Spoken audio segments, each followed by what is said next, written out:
जय सनातन जय श्री राम।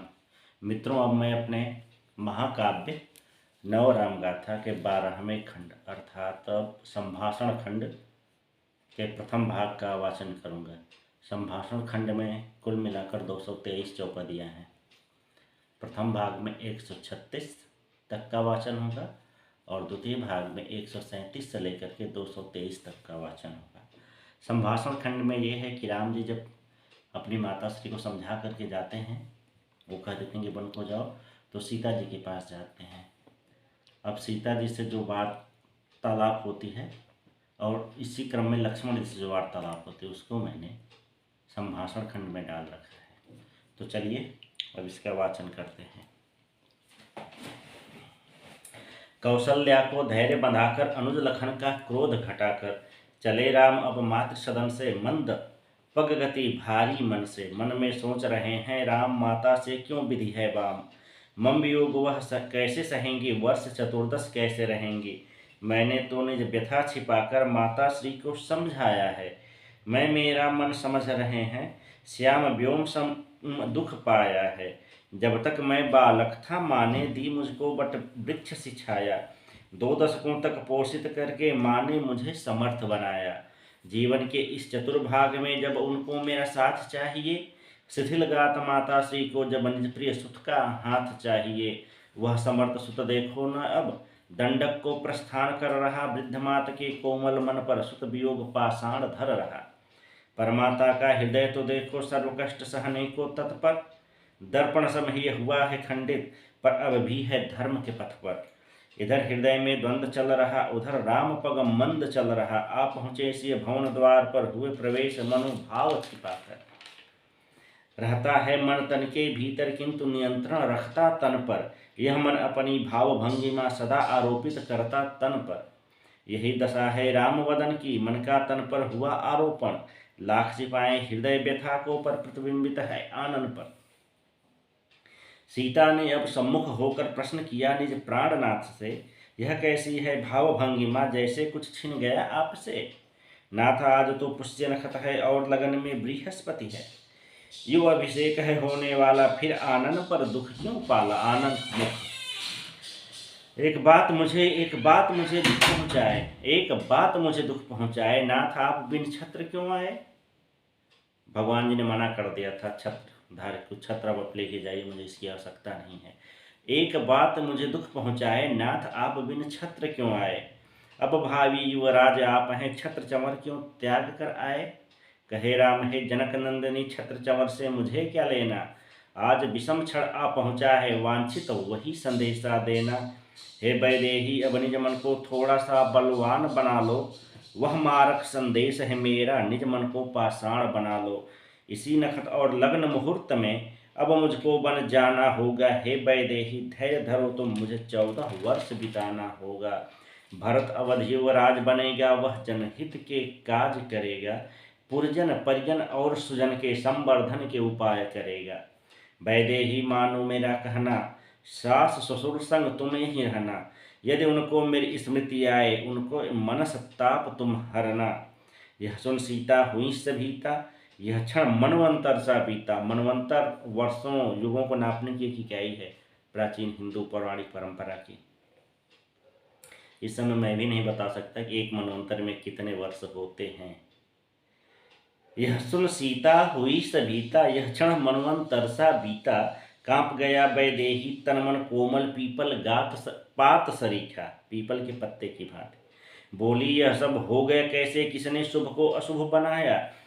जलने थे कहाँ आस के दीपक, किसने आस में आग लगाया। नाथ कौन बैरी ऐसा है, जिसने यह षड्यंत्र रचा है।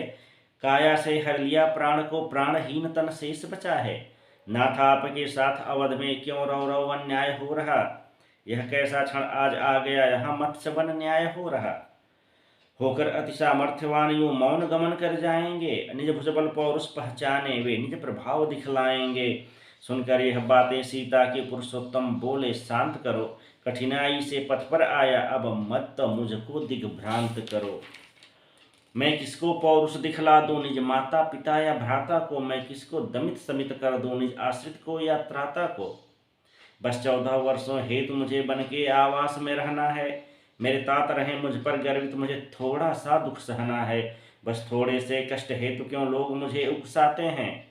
उत्तेजित हो विप्लव कर दूं क्यों भ्रष्ट मार्ग दिखलाते हैं। विप्लव ही सुन रहा प्रात से, पत्नी भ्राता मात तात से। अभिषिक्त बनूं या विशेष नहीं, अभिषिक्त बनूं ये विशेष नहीं, बस विप्लव पथ ही शेष नहीं। यदि माता ने हठ है, यदि माता ने है ठाना हठ, तो मैं क्यों चुन लूं विप्लव पथ। निज स्वार्थ हेतु विप्लव करके क्यों कर दूं कुलगाथा आहत।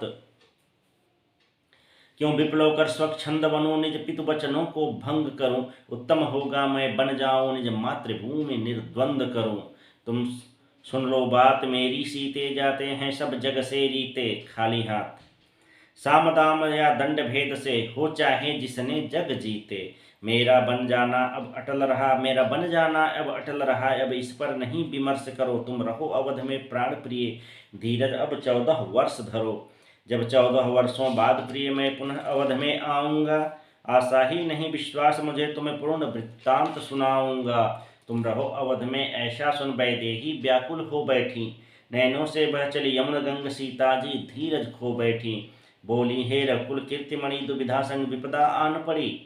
न जानूं कैसे मार्ग चुनूं, बहुपथ केंद्रक पर आज खड़ी। एक घटना के दो फल निकले, एक भाग्य जगा एक भाग्य जला। दंडक के उत्तम दिन आए और आज अवध है ठगा ठगा। देखो अब प्राणनाथ के संग, तन जाता या मन जाता है। मुझे लगता है मानो ऐसे अब जग से जीवन जाता है कहना कितना सरल नाथ है सीते तुम गृह पर रहना। पर देखो तो यह विरह गरल अति दुष्कर है, इसको सहना। हे नाथ आपका सरल कथन कितना साधारण लगता है, पर यह भाले की भांति नाथ मेरे अंतर मन में धंसता है। जिस मंदिर में आराध्य नहीं, उस मंदिर में पूजा कैसी। जैसे निदाघ तापित मृग की परिणत हो तृष्णा जैसी। उन महलों में मैं रहूं नहीं प्रभु, जिसमें रहते आप न हो। वे भले स्वर्ग अलकापुरी हों, भले अनुपस्थित त्रिताप ही हों। करिए आप वचन का पालन, मैं नहीं आपको रोकूंगी। यदि मुझे छोड़ बन जाएंगे, मैं अवश्य आपको टोकूंगी। क्योंकि क्यों मुझसे हैं साथ छुड़ाते, क्यों मुझसे हैं साथ छुड़ाते। प्रथम मेरा अपराध बताते, मैं तो अर्धांगिनी हूँ नाथ, कैसे छोड़ूं आपका साथ। नाथ देह में प्राण आप हैं, मात्र रश्मि में सूर्य आप हैं। प्रभु सीता रूपी सरिता के जल रूपी अस्तित्व आप हैं। हे प्रभु यदि सीता पक्षी है तो उस खग के पंख आप हैं। चाहे जो भी उपमा ले लूं, उपमानों के प्राण आप हैं।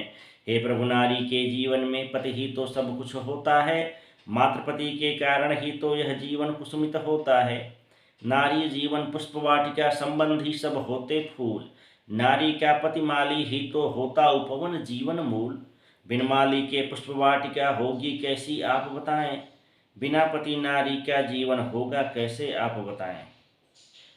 पति के सम्मुख होने का सुख विस्मृत कर देता नाना दुख। अपति सानिध्य के आगे जग में रंच मात्र होते हैं सब सुख। सीता के इन सब तर्कों ने प्रभु को अपचरज में डाला। प्रभु बोले हे जनक नंदिनी, क्यों तुमने अन्यार्थ निकाला। कैसे तुमने समझ लिया यह कि मैं तुमको त्याग रहा हूँ। मुझे मेरा कर्तव्य ज्ञात है, मैं नहीं तुमसे भाग रहा हूँ। जननी जन्मभूमि व सहोदर, पशु पक्षी वन उपवन अन्योदर। मैं तो सबसे प्रेम हूँ करता, सदा सर्वदा क्षेम ही करता। तुम हो धर्म संगिनी मेरी, तुम्हें भला मैं क्यों त्यागूंगा। तुम तो अर्धांगिनी हो मेरी, तुम्हें छोड़ मैं क्यों भागूंगा। वैदेही तो मत अनुसारे पति होता है सुख का कारण। मैं भी हूँ इस मत से सहमत, पति करता प्रति व्यथा निवारण। मैं भी तो एकल वन जाकर उस मत का अनुसरण कर रहा। वन जीवन से तुम्हें बचाकर दायित्वों का निर्वहन कर रहा। यह वनवास मिला है मुझको प्रिय, मुझे बन जाने दो। दीर्घ या लघु कुछ भी समझो, मुझे 14 वर्ष बिताने दो। वन का जीवन बहुत कठिन है, क्षण क्षण का संघर्ष वहाँ है। वन जीवन में सुख है सपना, पर अरण्य में नींद कहाँ है। सीते तुमने वन नहीं देखा, कभी वन का जीवन नहीं देखा। जीवन पथ पर जन्म मरण का क्षण क्षण का संगम नहीं देखा। मुझको वन का थोड़ा अनुभव वही तुम्हें बतलाता हूँ मैं। यह न समझना जनक दुलारी, व्यर्थ तुम्हें दहलाता हूँ मैं। यज्ञ रक्षार्थ विश्वमित्र संग जब मैंने प्रस्थान किया था, अनुज लखन संग तब मैंने वन जीवन का अनुमान किया था। वन अतिशय भयकारी होता, नर साहस अपहारी होता। वन जीवन इतना असुरक्षित, क्षण क्षण प्रलयंकारी होता।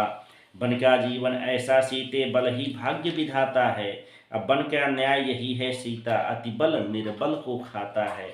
जिसको तुम वन भूमि समझते, वह तो एक रणभूमि है सीता। आठों याम समर चलता है, जो जीता है वह ही जीता। अर्थात जो जीतता है समर में वही जी पाता है। वन इतना रौरव होता है, शिशुओं पर भी नहीं रोता है। रहता है जो जीव वहाँ पर, वह बस एक भोज्य होता है।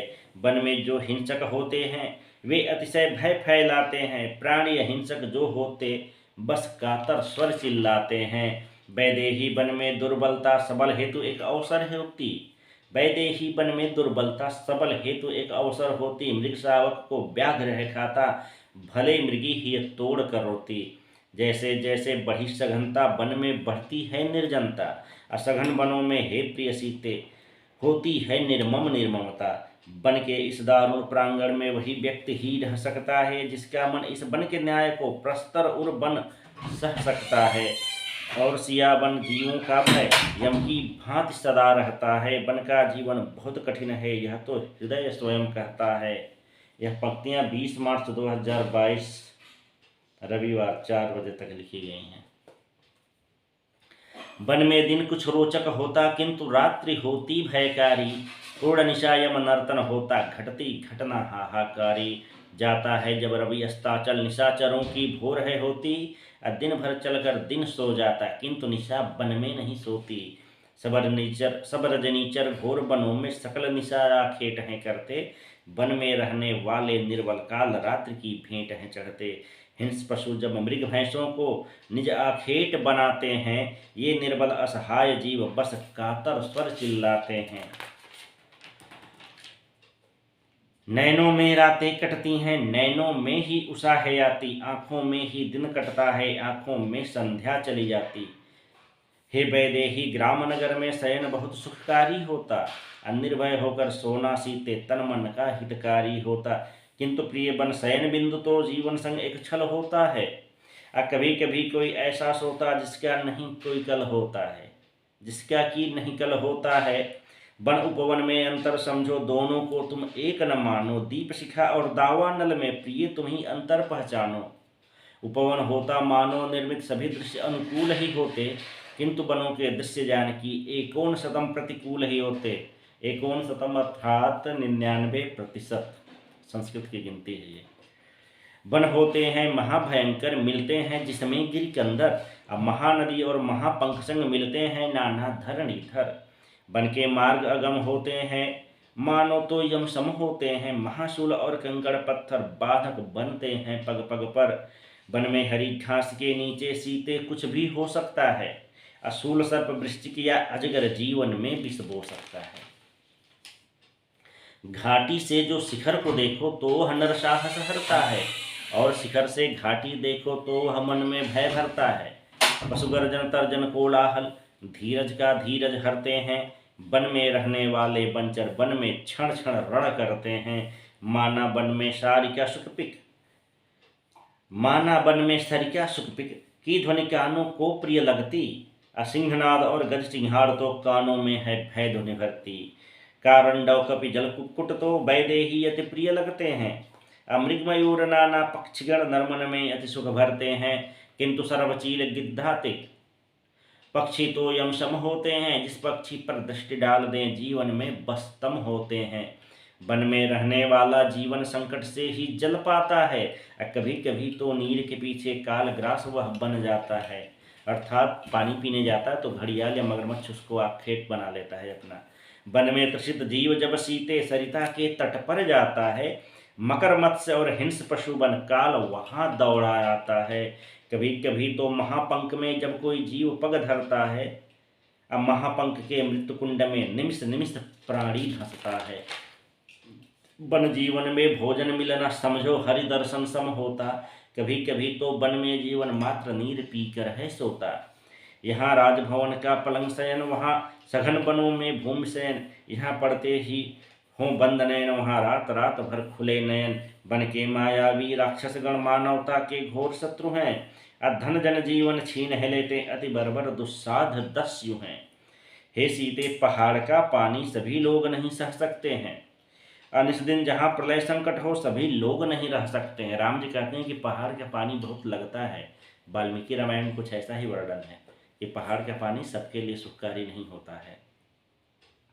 दिन में मक्खी रात में मच्छर, चलता यही चक्र वन भीतर, जैसे ही करो अग्नि प्रज्वलित आ जाता है कीटों का दल। वन में पवन प्रबल है चलता, जिससे दावानल है लगता, दावानल के कारण वन में जीवन मृत्यु समर है चलता। हे सीते, वर्षा ऋतु में तो वन हो जाता अतिशय दुर्गम, जो जल देता जन को जीवन वही वह हो जाता जन पर निर्मम। बारिद के जल सर से व्याकुल सभी जीव, जब शरण मांगते, जहाँ मिले कोई भी गिर के अंदर सभी जीव उस ओर भागते। वन विपत्ति है वन का वर्णन करना इतना सरल नहीं है। वन विपत्ति है वन का वर्णन करना इतना सरल नहीं है। वन दारुण विषधर है सीते, कैसे कह दूं गरल नहीं है। यत्र तत्र सर्वत्र विपिन में जीव मात्र को भय रहता है, जीवन पथ पर पग पग संशय किंचित नहीं अभय रहता है। तुम हो मान सरोवर हंसिनी, वारिधि वास की बात न सोचो।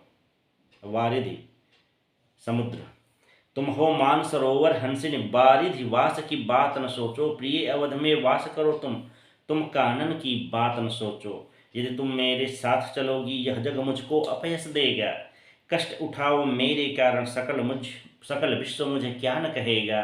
पति गुरु और वृद्ध जनों की पति गुरु एवं वृद्ध जनों का परामर्श जो ठुकराते हैं, निज जीवन में अपयस पाकर हानि उठाकर पछताते हैं। किंतु सिया को पूरा वर्णन चकवी शरद चंद्र सा लागा, अनैनों के तो बांध टूट गए जो अब तक था सिय ने बांधा। अति सजीव सुन का वर्णन वैदेही ने कहा राम से, अति सजीव सुन वन का वर्णन वैदेही ने कहा राम से। अब तो नाथ असंभव हो गया दूरवास तव वास धाम से।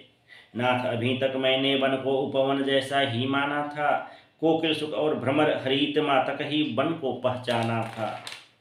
आप किए वन वर्णन ऐसे नाथ, भला मैं रहूंगी कैसे। निज पति को वन रण में छोड़कर नाथ अवध सुख सहूं मैं कैसे। बन बन क्षण क्षण जीवन कारण आप करेंगे नाथ हमारे, मेरी भी बस इतनी इच्छा इस रण में रहूं साथ तिहारे। नाथ आपके कुल में है तो कोई नया प्रयोग नहीं है, मात कैकेयी गई थी रण में सुंदर सुलभ सुयोग यही है। कहता है यह जन साधारण एकाकी कुछ कर नहीं सकता, रो नहीं सकता हंस नहीं सकता, तन मन से कहीं बस नहीं सकता। नाथ एकाकी आप गए तो वन वन यूं ही भ्रमण करेंगे, सदा अस्थिर रहेंगे वन में, तन मन संग चक्रमण करेंगे। डरते हैं जिस जगत हास्य से, नाथ वही भय मुझे है खाता। अर्धांगिनी हो महल विराजो, जबकि पति बन को है जाता।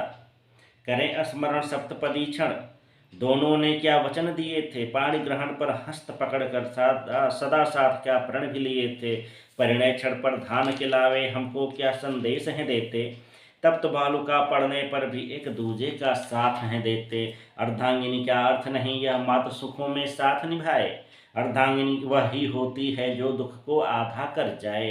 नीति वचन से मुझे न छलिए, नाथ मुझे निज साथ ले चलिए। पति पत्नी संग रहे न रहे इस पर अब शास्त्रार्थ न करिए। जहाँ आप हैं वहीं अवध है ऐसा मैं तो मान चुकी हूँ, मेरा भी वन जाना निश्चित नाथ मैं मन से ठान चुकी हूँ।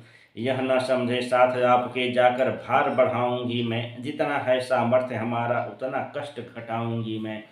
साथ आपके रहकर स्वामी चंद्रवदन का दर्शन होगा, जग चाहे कुछ भी समझे मुझ चकवी का जीवन होगा। नाथ आप जब वन में जाकर कंद मूल फल ले आएंगे, मार्जित सज्जित करके दूंगी, नाथ मेरे उनको खाएंगे। प्रायः ऐसा ही होता है किसी एकाकी जन का भोजन, वह तब ही भोजन करता है जब तब करता है उसका मन। नाथ आपके साथ रहूं तो आप समय से खा पाएंगे, असंभव है हम दोनों सत्वर 14 वर्ष बिता पाएंगे। नाथ और स्मरण आपको यदा कदा जब व्यथित करेंगे, साथ जो होगी सियाय आपकी, नाथ सुमन का ताप कहेंगे। संभव है हे प्रिय रघुनंदन कोई सुरक्षा न दे पाऊँ, पर इतना सामर्थ्य आपका मैं निर्द्वंद संग रह पाऊँ। नाथ सावित्री सत्यवान की कथा आप तो जान रहे हैं, फिर क्यों कष्ट हृदय बन बैठे। फिर क्यों काष्ठ हृदय हो बैठे, क्यों मम विनय न मान रहे हैं। भय संशय और क्रोध ताप से जनक नंदिनी कांप रही हैं। आलोचन द्वय से नीर बहाती रघुनंदन मुख ताक रही हैं। ताकना भोजपुरी शब्द है, किंतु ध्यान से देखना होता है। रोदन करती धरा कुमारी, बोली है निज प्राणनाथ से, वन में कुछ भी ना मांगूंगी, तुष्ट रहूंगी नाथ साथ से। नाथ आपके साथ मुझे तो पृथ्वी रज भी लगेगी चंदन, अकंद मूल फल तृण साथरी संग रह लूंगी मैं प्रिय रघुनंदन। यह न समझे तो वियोग में आत्मघात मैं कर जाऊंगी, जल समाधि विष अग्निदाह बिन तो वियोग में मर जाऊंगी। कैकेयी और भरत नियंत्रण रत्ती भर स्वीकार नहीं है, मैं पति का अनुगमन करूं, मुझे इतना भी अधिकार नहीं है। नाथ आपके व्रत के कारण मैंने यह हठ ठाना है, चाहे सृष्टि प्रलय हो जाए मुझे साथ में बन जाना है। 14 वर्ष बहुत दीर्घ हैं, अवश्य हमारा मरण ही होगा, फिर पति धर्म निभाने हेतु प्रिय पति अवध आगमन होगा। कि यदि मैं मर जाऊंगी तो फिर आपको मेरा अंतिम संस्कार करने के लिए अयोध्या आना पड़ेगा। आप बताएं, माँ की शर्तें 14 वर्ष नगर नहीं जाना, किंतु हमारे कारण स्वामी होगा आपको अवध में आना। मैं नहीं चाहूँ मेरे कारण वन की शर्तें होवें खंडित, और आपका अवध आगमन मझली माँ को कर दे पीड़ित। आप नहीं मैं भी यह चाहूँ व्रत की शर्तें पूर्ण हो जाएं, मात कैकेयी और भरत पे निर्विघ्नम निज राज्य चलाएं। अहो नाथ अब आप बताएं, मैंने क्यों यह हठ ठाना है, जब दोनों का लक्ष्य एक है, दोनों को वन पथ जाना है। सीता के अद्भुत तर्कों से रघुनंदन अब हुए निरुत्तर, अविवश भाव सीता से बोले, हो तत्पर वन के पथ पर। अश्रुपोछती अवन कुमारी, रघुनंदन के चरण है छूती, मानो प्रिय संग बन जाने पर मिली हो उनको विश्व विभूति। 1 जून 2022 बुधवार 5:45 सायं पे। जय सनातन, जय श्री राम।